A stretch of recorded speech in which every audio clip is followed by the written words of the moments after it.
अगर आपको अगर आप नीट एस्पायरेंट हैं और आपने बायोलॉजी में बायोमॉलिक्यूल पढ़ा है और उसका आपको लिपिड नहीं समझ में आ रहा है, इसका मतलब बायोमॉलिक्यूल का एक पार्ट है लिपिड जो आपको समझ में नहीं आ रहा है, तो अब आपको वो लिपिड पूरी तरह से समझ में आएगा। बस आपको क्या करना होगा, वीडियो को लास्ट तक आप देखिएगा, आपको पूरा वो समझ में आ जाएगा कि क्या होता है लिपिड और लिपिड में किन किन चीज़ों को हमें अध्ययन करना पड़ता है। तो चलिए वीडियो को स्टार्ट करते हैं।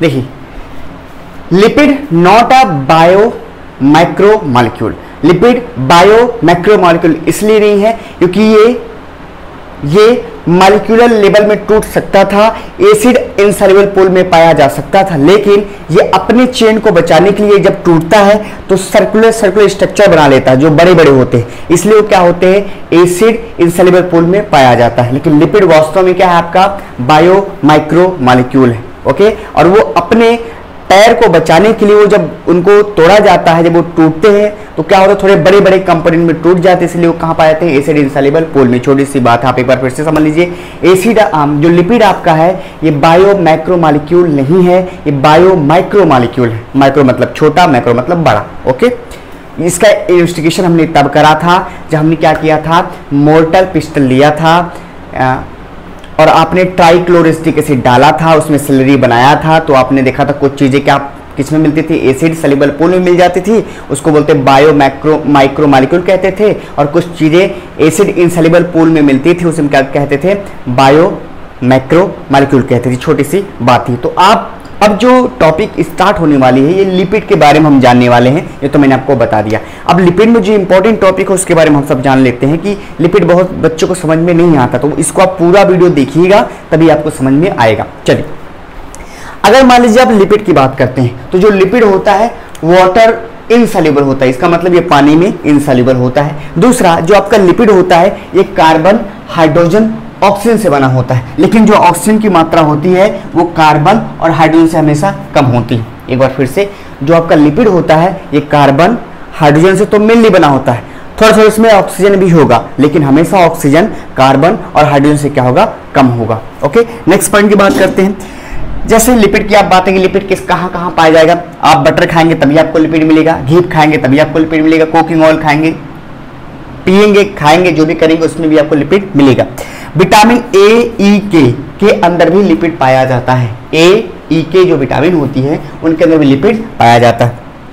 लिपिड के टाइप की बात करें तो फैट, क्यूटीन, वैक्सेस, फॉस्फेट और कोलेस्टेरॉल, ये सारे के सारे लिपिड के टाइप हैं। तो इसमें इंपॉर्टेंट कौन है, फैट वाला, दूसरा फॉस्फोलिपिड वाला, तीसरा कोलेस्टेरॉल वाला, ये सारे इंपॉर्टेंट, इनको हमें पढ़ना है। मेन लिपिड पूछेगा ये, तो ये मेन लिपिड का नाम क्या है, तो बताएंगे मेन लिपिड का नाम जो होता है आपका फैटी एसिड होता है। मेन लिपिड का नाम क्या होता है, फैटी एसिड। अगर लिपिड की हम बात करेंगे कितने लिपिड होते हैं तो आप कहेंगे पहला होता है सिंपल लिपिड, दूसरा होता है कॉन्जुगेट लिपिड और तीसरा होता है डिराइव्ड लिपिड। ओके, तो तीन लिपिड हमें कितने लिपिड टाइप के पढ़ने हैं, पहला आपका होगा सिंपल लिपिड। सिंपल लिपिड में आप पढ़ेंगे फैटी एसिड पढ़ेंगे, ग्लाइसरॉल पढ़ेंगे और एस्टर्स ऑफ ग्लाइसराइड्स पढ़ेंगे। ओके, उसके बाद कंजुगेट लिपिड पढ़ेंगे। कंजुगेट लिपिड में क्या होता है, थोड़ा आधा लिपिड पार्ट होता है और कुछ नॉन लिपिड पार्ट होता है। और जो डिराइव्ड लिपिड होती है ये लिपिड लाइक प्रॉपर्टी रखती है। ओके, क्या रखती हैं, लिपिड लाइक प्रॉपर्टी। आइए इनके बारे में हम फ्लो चार्ट में समझ लेते हैं तो आपको और समझ में ज्यादा आएगा। चलिए,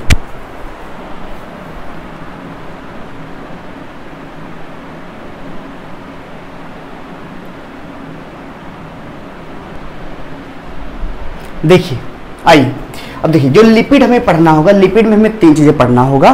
पहला आप पढ़ेंगे सिंपल लिपिड, और सिंपल लिपिड में आपको पढ़ना होगा फैटी एसिड, ग्लाइसरॉल और एस्टर्स ऑफ ग्लाइसरॉल, ये टॉपिक पढ़ना होगा, फैटी एसिड, ग्लाइसरॉल और एस्टर्स ऑफ ग्लाइसरॉल। उसके बाद हम पढ़ेंगे कंजुगेट। कंजुगेट का मतलब होता है वह लिपिड जिसका आधा पार्ट लिपिड से बना हो, आधा पार्ट नॉन लिपिड से बना हो। जैसे मान लीजिए लिपिड के साथ अगर आप फॉस्फेट जोड़ देंगे तो फॉस्फोलिपिड बन जाएगा, लिपिड के साथ प्रोटीन जोड़ देंगे तो लिपोप्रोटीन बन जाएगा, लिपिड के साथ ग्लूकोज जोड़ देंगे तो ग्लाइकोलिपिड बन जाएगा। ओके, लास्ट टॉपिक आप पढ़ेंगे डिराइव्ड लिपिड, इसमें पढ़ेंगे इनके पास लिपिड लाइक प्रॉपर्टी होता है लेकिन वास्तव में लिपिड ज्यादा नहीं मानी जाती। ओके, इसमें एग्जाम्पल आएगा आपका कोलेस्टेरॉल। कोलेस्ट्रॉल का हमें स्ट्रक्चर पढ़ना होगा, एनसीईआरटी में दिया गया है। ओके, इन चीज़ों को हमें पढ़ने के बाद तो आपको पूरा लिपिड समझ में आएगा। अब चलिए हम चलते हैं, इनको बारी बारी से पढ़ लेंगे। तो पहला आपका टॉपिक होगा फैटी एसिड होगा, और फैटी एसिड आपको समझ में आना चाहिए।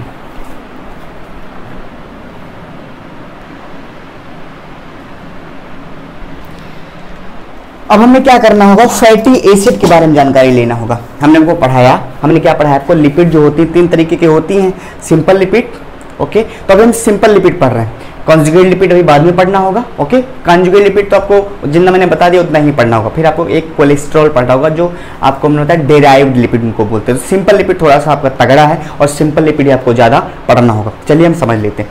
अगर मान लीजिए आप फैटी एसिड की बात करते हैं, किसकी, फैटी एसिड की अगर आप बात करते हैं, तो जो फैटी एसिड होता है, फैटी एसिड के पास क्या होता है, कार्बोक्सिलिक ग्रुप होता है, कार्बोक्सिलिक ग्रुप होता है। कार्बोक्सिलिक ग्रुप का मतलब क्या होता है, उसके पास COOH होगा, हो गया, अटैच विथ R ग्रुप। तो कह रहा है कि फैटी एसिड कब बनता है, फैटी एसिड तब बनता है जब कार्बोक्सिलिक ग्रुप के साथ क्या जुड़ जाता है, R ग्रुप जुड़ जाता है। तो R ग्रुप क्या होता है, उसको मेथिल कह सकते हैं, एथिल कह सकते हैं, और हाई नंबर ऑफ कार्बन हो सकता है, 1 to 19 हो सकता है। जैसे कह रहा है आर्किडोनिक जो एसिड होता है इसके पास 20 कार्बन होते हैं, COOH कार्बन को लेके आया, और पाल्मेटिक एसिड के पास होंगे 16 कार्बन, COOH मतलब कि कार्बोक्सिलिक ग्रुप के कार्बन को लेके इनके पास तब 20 कार्बन होगा। आपसे पूछेगा कि बताइए सिर्फ आर्किडोनिक एसिड के पास कितना कार्बन होगा, तो आप एक घटा देंगे, 19 होगा। पाल्मेटिक एसिड के पास कितने कार्बन होंगे, 15, राइट। लेकिन रियलिटी में कितने हैं, 16। क्यों 16 है, क्योंकि इसके साथ कौन जुड़ा है, COOH ग्रुप जुड़ा है, कार्बोक्सिलिक ग्रुप जुड़ा है। तो हम कह सकते हैं सिंपली, एक बार फिर से समझ लीजिएगा कि आर्किडोनिक एसिड के पास तो कार्बन नंबर होते हैं 19, लेकिन जब इससे COOH ग्रुप जुड़ जाता है तो इसके पास हो जाता है 20। तो आर्किडोनिक एसिड के पास 20 कार्बन होते हैं, जब वो COOH ग्रुप के कार्बन को लेकर गिनेंगे तब, ऐसे इनका भी होता। समझ में आया ना। तो आप सिंपली कह सकते हैं, मैं यहाँ बता दूं, जैसे मान लीजिए कोई कार्बोक्सिलिक ग्रुप है, इससे आप R ग्रुप जोड़ दीजिए। R में क्या होता है, R में आप चाहे एथिल जोड़ दीजिए, चाहे मेथिल जोड़ दीजिए, या तो कोई भी हाइड्रोकार्बन जोड़ दीजिए जो 1 से 19 तक हो। अगर इससे जुड़ जाएगा तो सब बन जाएगा, फैटी एसिड बन जाएगा, ओके। R ग्रुप क्या हो सकता है, ये आपसे ऑप्शन में पूछेगा कि R ग्रुप में आप क्या क्या लगा सकते हैं, मेथिल जोड़िए, एथिल जोड़िए, कार्बन नंबर और बढ़ा दीजिए, कोई दिक्कत नहीं, ओके। ये जो पॉइंट है इंपॉर्टेंट है बहुत ज्यादा, इसको आप याद रखेंगे। आया, पूछेगा आर्किडोनिक के, एक बार फिर बता दे रहा हूं, आर्किडोनिक एसिड के पास अगर COOH ना हो तो कितना कार्बन होगा, तो 19 होगा। अगर वो COOH होगा तो क्या होगा, 20 कार्बन होगा। ऐसे क्वेश्चन इसका भी बनेगा। चलिए, जो प्लांट होते हैं, अगर हम प्लांट की बात करते हैं, प्लांट की, तो जो प्लांट होते हैं वो सारे टाइप के अमीनो एसिड नहीं, फैटी एसिड, या फिर एक का मतलब होता है फैटी एसिड, ओके। जो प्लांट होते हैं वो सारे टाइप के फैटी एसिड को बना सकते हैं, चाहे एसेंशियल हो चाहे नॉन एसेंशियल, सारे ये बना लेते हैं। लेकिन कुछ जो एनिमल होते हैं, सारे एनिमल तो बना लेते हैं, लेकिन कुछ जो एनिमल होते हैं वो 3 फैटी एसिड नहीं बना पाते, 3 फैटी एसिड नहीं बना पाते, जो इंपॉर्टेंट है, और इनको हम इसेंशियल अमीनो एसिड कहते हैं। जिसका नाम है, एक का नाम है लिनोलिक, एक का नाम है लिनोलिनिक, और एक का नाम है आर्किडोनिक। ये इसेंशियल फैटी एसिड होती है एनिमल के लिए। तो आपसे पूछेगा, ये बताइए एनिमल्स के लिए इसेंशियल फैटी एसिड का नाम बताइए, तो आप बोलेंगे ला। क्या बोलेंगे, ला। एल का मतलब लिनोलिक, लिनोलिनिक, आर्किडोनिक, ये सारी क्या है, इसेंशियल फैटी एसिड है। 3 ही होती हैं, और कुछ एनिमल में ये बहुत ज़्यादा जरूरी होती है। तो ये आप याद रखिएगा, बहुत ही इंपॉर्टेंट टर्म है। और ला आप याद रखेंगे, लिनोलिक, लिनोलिनिक, आर्किडोनिक, ये एनिमल में बहुत ज़्यादा इंपॉर्टेंट होती हैं जो अमीनो एसिड नहीं बना पाते हैं, ओके। तो हम सिंपली कह सकते हैं कि जो एनिमल्स होते हैं, एनिमल, ये इन तीनों फैटी एसिड को नहीं बना पाते हैं जो उनके लिए बड़ी जरूरी होती है। तो इसको हम क्या करते हैं, प्लांट से दिलाते हैं। चलिए आगे की बात करेंगे। जो फैटी एसिड आपका होता है ये 2 तरह का बन सकता है, एक सैचुरेटेड जिसमें सिंगल बॉन्ड हो, और एक अनसैचुरेटेड जिसमें डबल और ट्रिपल बॉन्ड हो, ओके। तो आपसे क्वेश्चन पूछेगा फैटी एसिड कि कितने तरीके का बन सकता है, तो सिंपली हम कह सकते हैं फैटी एसिड बॉन्ड बना सकता है, सिंगल बॉन्ड भी बना सकता है, डबल बॉन्ड भी बना सकता है, और ट्रिपल बॉन्ड भी बना सकता है। तो सैचुरेटेड और अनसैचुरेटेड दोनों तरह का फैटी एसिड आपका हो सकता है। अब चलिए हम नेक्स्ट टॉपिक फैटी एसिड के बाद पढ़ेंगे ग्लाइसरॉल। ग्लाइसरॉल आपको दिख रहा होगा। जो ग्लाइसरॉल होता है, ग्लाइसरॉल का ये स्ट्रक्चर होता है, 3 कार्बन होंगे और 3 इनसे OH ग्रुप जुड़े होते हैं, ओके। तो इसको आप ग्लाइसरॉल बोल सकते हैं, इसको आप ग्लाइसराइन बोल सकते हैं, या आप इसे कह सकते हैं ट्राई हाइड्रोक्सी प्रोपेन, ओके। तो प्रोपेन से अगर हम 3 OH हम जोड़ देते हैं तो उसको क्या बोलते हैं, ट्राई हाइड्रोक्सी प्रोपेन बोलते हैं, ओके। मेरे ख्याल से आपको समझ में आएगा। अब इसी ग्लाइसरॉल का आपको स्ट्रक्चर याद रखना होगा। अब यही ग्लाइसरॉल का अगर आपको स्ट्रक्चर याद होगा तो इसी में हमें क्या करना होगा, एस्टर से ग्लाइसरॉल तभी बन पाएगा। उसमें हम जब ग्लाइसरोल में हम एक फैटी एसिड जोड़ देते हैं तो मोनोग्लाइसराइड बोलते हैं, जब ग्लाइसरोल में हम 2 फैटी एसिड जोड़ देंगे तो डाइग्लिसराइड बोलेंगे, जब ग्लाइसरोल में हम 3 फैटी एसिड जोड़ देंगे तो ट्राइग्लिसराइड्स बोलेंगे। वही सबसे टिपिकल फैट है। ओके, चलिए हम उसी को हम समझ लेते हैं कैसे ट्राइग्लिसराइड हमारा बनता है, जो टॉपिक हमसे बार बार पूछा जाता है। इसका स्क्रीनशॉट आप लोग ले लीजिएगा। हमें एस्टर्स ऑफ ग्लाइसरोल बनाना हो, क्या बनाना होगा, एस्टर्स ऑफ ग्लाइसरोल। इसका मतलब जब फैटी एसिड ग्लाइसरोल से जुड़ता है ना तो उसके बीच में एस्टर बॉन्ड बनता है। क्या बनता है, एस्टर बॉन्ड बनता है। कैसे ग्लाइसराइड्स बनता है, ट्राइग्लिसराइड्स का एग्जांपल आपके एनसीईआरटी में दिया गया है और आपको याद ही रखना ट्राइग्लिसराइड्स कैसे बनता है। ओके, चलिए समझ लेते हैं। देखिए ये आपका फैटी एसिड है। अब फैटी एसिड को आपको मैंने पहले ही बताया, कार्बोक्सिलिक ग्रुप से कोई भी आर ग्रुप जुड़ा हो उसमें मेथिल, एथिल और कार्बन नंबर 19 तक हाइड्रोकार्बन जुड़ सकता है, उससे बनेगा आपका फैटी एसिड। फैटी एसिड को हम ऐसे भी लिख सकते हैं और फैटी एसिड को हम ऐसे भी लिख सकते हैं। सी यही वाला है, ऐसे करके ऐसे हम लिख सकते हैं। ओके, और ये कार्बन नंबर है, हाइड्रोकार्बन जितना आपको जोड़ सकते। ये फैटी एसिड का हो गया, इसी को हमें जोड़ना होगा। आप याद है, इसको ऐसे आपको बनाना होगा। ठीक, आगे चलते हैं। अब देखिए, अगर आप बोलेंगे एक ग्लाइसरोल से जब एक फैटी एसिड जुड़ता है तो उसको बोलते हैं मोनोग्लाइसराइड्स। ओके, जब ग्लाइसरोल से 2 फैटी एसिड जुड़ता है तो उसको बोलते हैं डाइग्लिसराइड्स। जब ग्लाइसरोल से 3 फैटी एसिड जुड़ता है उसको बोलते हैं ट्राइग्लिसराइड्स। ये आप याद रखेंगे। समझ में आया ना? ये थोड़ी छोटी सी बात है लेकिन थोड़ा सा कंसंट्रेट होकर पढ़ेगा तब आगे आपको समझ में आएगा। अब देखिए, ये पूरा आपका ग्लाइसरोल है और इसमें मैं जोड़ रहा हूँ फैटी एसिड को। तो यहाँ पहला फैटी एसिड जोड़ा गया है, यहाँ दूसरा फैटी एसिड और यहाँ तीसरा फैटी एसिड। अगर इसमें एक ही फैटी एसिड जोड़ा जाएगा तो इसको मोनोग्लिसराइड जोड़ेंगे। अगर इसमें 2 जोड़ दिया तो क्या बन जाएंगे, डाइग्लिसराइड्स, और 3 जोड़ दिया तो क्या बन गया, ट्राइग्लिसराइड्स बन जाएगा। ऐसे बनता है। ओके, अब इसमें क्या हो रहा है आपका, देखिए ये ग्लाइसरोल है, ये फैटी एसिड है। तो ग्लाइसरोल में और फैटी एसिड में क्या होता है, ग्लाइसरोल जो आपका ग्लाइसरोल है इसका OH और इसका H। ओके, तो क्या होता है, ग्लाइसरोल अपना OH दे देता है और ये जो फैटी एसिड है जो फैटी एसिड होता है अपना H देता है। तो क्या रिलीज हो जाता है, H2O।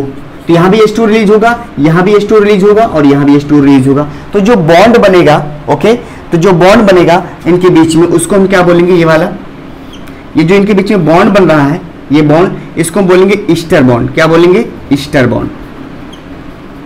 आया, क्या बन रहा है, ईस्टर बॉन्ड। तो ईस्टर बॉन्ड क्या होता है, ग्लाइसरोल और फैटी एसिड जब जुड़ते हैं उनके बीच में ईस्टर बॉन्ड बनता है। ओके, तो अब आप देख सकते हैं इतना बना है तो ये ईस्टर बॉन्ड आपको कह सकते हैं। तो ये ग्लाइसराइड्स का स्ट्रक्चर है। तो अगर आपको ग्लाइसराइड्स नहीं याद होता है, आप समझ रहे हैं कि सर ग्लाइसराइड्स कैसे बनेगा, तो अब यहाँ पे H2 हट गया तो देखिए स्ट्रक्चर ऐसे बनेगा। देखिए ये स्ट्रक्चर बन गया भाई। जब OH और H हट जाएगा तो C के बाद कौन आएगा, O ही तो आएगा ना। तो देखिए ऐसे बन गया, ऐसे बन गया। ये किसका स्ट्रक्चर है, ये इसका ये स्ट्रक्चर है आपका ट्राइग्लिसराइड्स का, और इसको हम टिपिकल फैटी एसिड बोलते हैं। क्या बोलते हैं, टिपिकल फैटी एसिड। अगर आपको अभी भी ट्राइग्लिसराइड्स नहीं याद हो रहा है, आपको नहीं समझ में आ रहा है ट्राइग्लिसराइड्स का कैसे हम याद करें, ट्राइग्लिसराइड कैसे बनता है, तो आइए उसका ट्रिक हम बताते हैं। आपको 2 बार बोलना होगा, मैं आपको बता, आपको क्या बोलना है, 3 बार कुकर बोलना है। Cooker cooker cooker. ओके, चलिए उससे को हम समझा देते हैं आपको। अगर आप नीट के एस्पायरेंट हैं और आप ट्राइग्लिसराइड्स के स्ट्रक्चर नहीं बना पा रहे तो उसका मैंने एक ट्रिक बनाया है, आप उसको समझ सकते हैं और आप आसानी से बन सकते हैं। दूसरी बात ये होगा कि ट्राइग्लिसराइड कैसे बनता है। ट्राइग्लिसराइड्स तब बनता है जब ग्लाइसरोल और फैटी एसिड के बीच में ईस्टर बॉन्ड बनता है। ओके, तो बनता है ट्राइग्लिसराइड। कैसे आप बना सकते हैं, देखिए आप बोलेंगे कुकर, फिर बोलेंगे कुकर, फिर बोलेंगे कुकर, 3 बार कुकर कुकर चिल्लाइए और ट्राइग्लिसराइड्स बनाइए। और यहाँ आपको डबल बॉन्ड O लगाना है, डबल बॉन्ड O लगाना है, डबल बॉन्ड O लगाना है। बाकी यहाँ आपको पता है यहाँ H रहेगा, यहाँ H रहेगा, यहाँ H रहेगा, यहाँ H रहेगा और यहाँ H रहेगा। तो 3 बार कुकर कुकर चिल्लाइए और ट्राइग्लिसराइड्स का आप क्या करेंगे, पूरा स्ट्रक्चर फार्मूला बना सकते हैं, स्ट्रक्चर उसका बना सकते हैं। एक बार फिर से मैं बता देता हूँ आपको। देखिए कुछ इसमें है नहीं, R1 R2 का मतलब है कार्बन चेन, आप जितना मन करे उतना जोड़ लो। फिर से बता देते हैं कैसे ट्राइग्लिसराइड्स का बनाना होगा। तो कैसे ट्राइग्लिसराइड्स को बनाना होगा तो बताएंगे, कुकर कुकर हो गया, 1 यहाँ लिखिएगा क्योंकि 2 जुड़ रहा है ना। यहाँ क्या हो गया, 2 जुड़ रहा है तो डाई हो गया। यहाँ क्या हो गया, ट्राई हो गया। अब इसमें डबल बॉन्ड O लगा दीजिए। तो यहाँ हो गया कुकर, यहाँ हो गया कुकर, यहाँ ये बॉन्ड लगा दीजिए H H H H H, हो गया ना।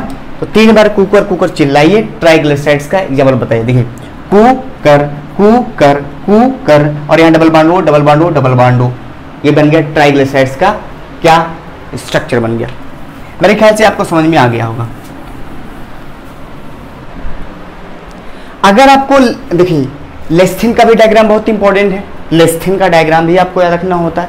तो लेस्थिन एक तरह का फॉस्फोलिपिड है और लेस्थिन को बनाने के लिए हमें 3 सेगमेंट की जरूरत पड़ती है। 3 सेगमेंट हमारे पास हो तो लेस्थिन हमारा बन जाता है।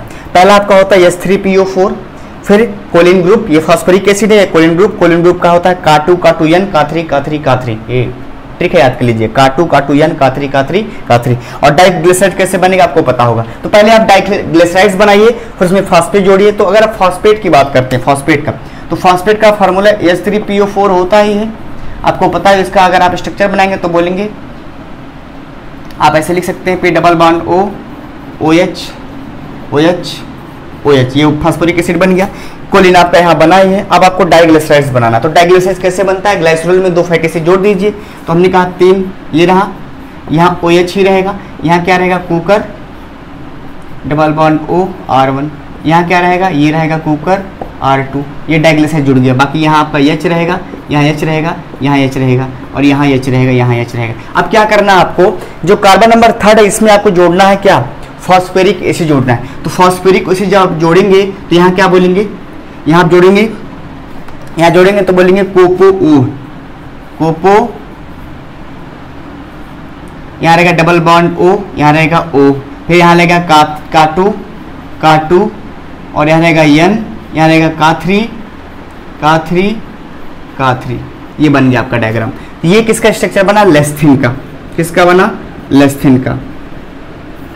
आया, ये लेस्थिन का स्ट्रक्चर है, आपको याद रखना होगा। लेस्थिन कैसे कैसे बना है, इसमें क्या क्या लगा है। इसमें देखिए ये जो आपका ई है, ये आपका डाइग्लिसराइड्स, ओके, और ये जो है आपका ये फॉस्फोरिक एसिड है, और ये जो आपका ये कोलिन ग्रुप है।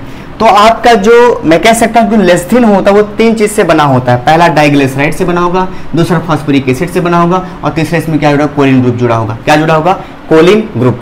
अगर आपको अभी भी लेस्थिन का डायग्राम नहीं याद हो रहा है, लेस्थिन का डायग्राम कैसे बनता है, तो आपको मैं बता देता हूँ लेस्थिन का डायग्राम कैसे आप याद कर सकते हैं। चलिए हम, अगर आप नीट के एस्पायरेंट है और आपको लेस्थिन का डायग्राम नहीं याद हो रहा है तो बस वीडियो को लास्ट तक देखिएगा, आपको पूरा लेस्थिन का डायग्राम समझ में आ जाएगा। कैसे, ऐसे याद करेंगे। आप बोलेंगे कुकर, क्या बोलेंगे, कुकर, हो गया। फिर आपका बोलेंगे कुकर, ये बन गया डाइग्लिसराइड। तो बोल दोबारा कुकर चिल्लाइए, कुकर डबल बॉन्ड तो लगाना ही है। आया, उसके बाद आपको क्या करना, आप बोलेंगे कोपो, आप बोलेंगे कोपो double bond O single bond O है। आया, उसके बाद आप बोलेंगे Ca2N Ca3, ये बन गया आपका लेस्थिन का डायग्राम बन गया। ओके, और यहाँ आपको H तो रहेगा ही, आपको पता है केमिस्ट्री इतनी तो वीक होगी नहीं आपकी। ओके, फिर से मैं कह सकता हूँ, अगर आपको लेस्थिन का डायग्राम नहीं याद होता तो आप बोलेंगे कुकर कोपो double bond O single bond O है। ओके, Ca2N Ca3, सिंपल है, आप याद कर सकते हैं। ओके, चलिए अब हम आगे चलते हैं। कुछ चीजें हमारी हैं अब, मतलब कि यहां से आपका खत्म हो गया, बस आपको कोलेस्ट्रॉल पढ़ना है। क्या पढ़ना है, कोलेस्ट्रॉल, और कोलेस्ट्रॉल पढ़ने के बाद आप सिंपल लिपिड आपका पूरा खत्म हो जाएगा। ओके, चलिए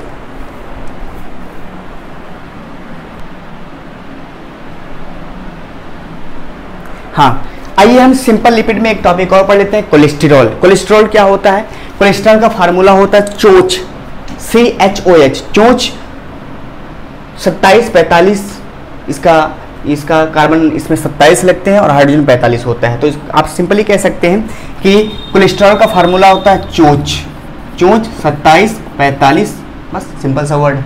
ओके, इतना आप याद कर सकते हैं। तो इसका जो फार्मूला होता है उसको बोलेंगे चोच, C के नीचे 27 और H के नीचे 45। ओके, कह सकते हैं। अच्छा, कोलेस्ट्रॉल को डिस्कवरी किसने किया, मैन्युफैक्चर कौन करता है, लीवर करता है, आपको याद रखना होता है। दूसरा, ये इनसॉल्युबल होता है वाटर में। ओके, कोलेस्ट्रॉल अगर लेवल बढ़ गया आपके ब्लड के अंदर तो क्या होगा, ये वॉल, आर्टरीज के वॉल में डिपोजिट हो जाता है। तो जो बीमारी होती है उसको बोलते हैं एंथ्रोस्क्लेरोसिस। क्या बोलते हैं, एंथ्रोस्क्लेरोसिस। और अगर गॉल ब्लैडर में क्रिस्टल बना लेता है तो उससे बीमारी होती है, उसको बोलते हैं गॉल ब्लैडर स्टोन बोलते हैं। ओके, अगर कोलेस्ट्रॉल का आपको डायग्राम याद करना है तो आप बोलेंगे, देखिए डायग्राम है, आप इसको ध्यान से एक बार प्यार से देख लीजिए, इसके बाद हम इसका भी ट्रिक बता देते हैं, आपको समझ में आ जाएगा। ये कोलेस्ट्रॉल का डायग्राम है और आपको याद हो सकता है। ये दिखा आपको डायग्राम अच्छे से, आप देख रहे हैं सारा। ये भाई केमिस्ट्री ज़्यादा मैं पढ़ाता नहीं, तो ये सिंपली बेंजीन का पेंटेन का स्ट्रक्चर बनाया गया है सिंपली, आप इसको समझ सकते हैं। ओके, चलिए अब हम कोलेस्ट्रॉल का ट्रिक पढ़ लेते हैं। कोलेस्ट्रॉल का डायग्राम हम कैसे अपने हाथों से बना सकते हैं। ओके, घर ही बनाना है आपको, चलिए समझ लेते हैं। अगर आप नीट के एस्पायरेंट हैं और आपको कोलेस्ट्रॉल का डायग्राम नहीं याद हो रहा है तो वीडियो पूरी लास्ट तक देखिएगा, आपको पूरा समझ में आएगा। आइए समझ लेते हैं कैसे बनाएंगे। एक तल्ला, आप बोलेंगे ए तल्ला, फिर आप बोलेंगे बी तल्ला, ये हो गया आपका, ये भी होगा, ये भी याद रखिएगा। और बी के ऊपर सी तल्ला, बी के ऊपर क्या होगा आपका, सी तल्ला होगा। ओके, सी के आगे 5 तल्ला, 5 तल्ला, 5 के hi how hi how hi how आज समझ में कैसे बोलेंगे। ए के आगे बी तल्ला, बी के ऊपर सी तल्ला, सी के आगे 5 तल्ला, ये पेंटागोन है 5 तल्ला, 5 के ऊपर hi how high high hi how आया।